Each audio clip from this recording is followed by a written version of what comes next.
Do you prefer either one? I prefer playing point guard, but at the end of the day, I'm a guard. And in college, a lot of times backcourts can be interchangeable. You saw UConn with Shabazz Napier and Ryan Boatwright kind of do the same thing. And even in high school, AAU basketball, Mike and I did the same thing for 5 or 6 years. Just whoever gets the ball and bring it up. So it's something I've been doing my whole life, but at the same time, it doesn't take away the fact that I'm a point guard and I've had a chance to play a lot of point guard here. Do you feel that there's a lot more options for you this year with this team? It seemed like last year that you had a heavy load in helping your team. Do you feel that you have more options this year? You don't have to carry the load as much? Yeah, I think there's more balance in our team this year. Last year, we didn't really establish a true low-scoring threat. Bryce and Kennedy were doing okay, but they were inconsistent. This year, they've improved a lot, so we can throw the ball down to them down low and get a basket. And then some of our freshmen also help, especially Justin Jackson with scoring from the outside. So we just have a more balanced roster, which allows some burden to be taken off of me in terms of scoring the ball. What's it like lobbing it to Toko with all the dunks that he's got? Yeah, we're fortunate to have some really gifted athletes on this team, and with the pace that we like to play, throwing alley-oops to guys like that is a dream come true for a point guard. And it definitely makes it fun for us and the fans. I think last year, if I remember right, you came to one of the Iowa games when they, I think you were done like on a Saturday. The game was on a Sunday. So how close the tabs do you keep on Iowa, Mike, Adam, and some of the, Wes Washburn? I'm sure that would be great if next year if you guys went head-to-head. Yeah, definitely. I keep really good tabs with a lot of those guys, especially Mike, just because he's probably my best friend out of all of them.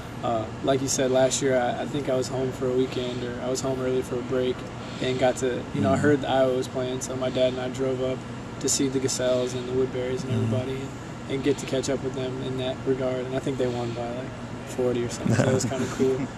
But yeah, I talked to them regularly. I was talking to Mike earlier today and yesterday about this game, so they're guys I haven't forgot about, and I know they haven't forgot about me.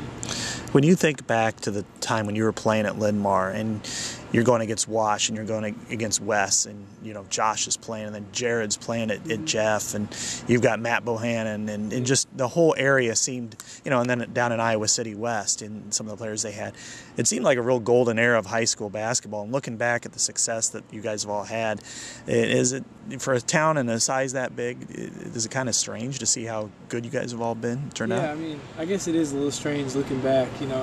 It would have been fun to be a fan during our run through the 2011 high school class, the 2012 high school class, and to see the impact they had on the area. There were good teams all over the place, like you said, with Utah, Fed Jefferson, and then Wash having Oglesby and Wes Washburn. It was a lot of fun, and that was also the beginning of the era for Iowa City West making the run that they did. So we had a lot of good teams and a lot of Division I basketball players, and in that small area, that concentration of talent had to be fun it was definitely fun to play within, so I know it was fun to watch.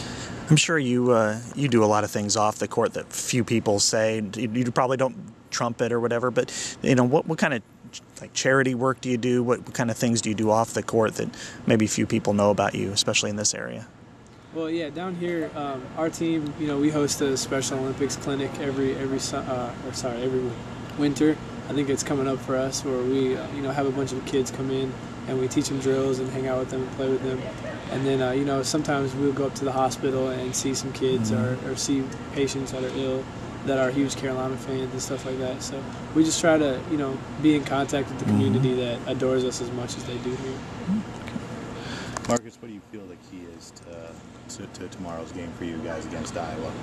I think, if our effort level and intensity on defense matches the way we played against Florida and against UCLA and the Bahamas, then we're going to be tough. We have a pretty good offense that can score the ball, and we like to get up and down, so that increases our possessions. But if our defense is locked in and we're tuned into our game plan, I think it's going to be tough for them to score on us. So I think that's the key for us. And also just keeping the tempo up. I know Iowa has no problem running the ball, but that's where we make our bread and butter. So we really want this tempo to be up, and we'll do anything we can to increase that. So you're saying like 102 to 100? I wouldn't mind a game in the 90s, 100s. So a lot of teams like to slow us down, but I feel like Iowa is not one of those teams that's going to limit possessions. They're going to run with us. So hopefully that'll be fun. Yeah.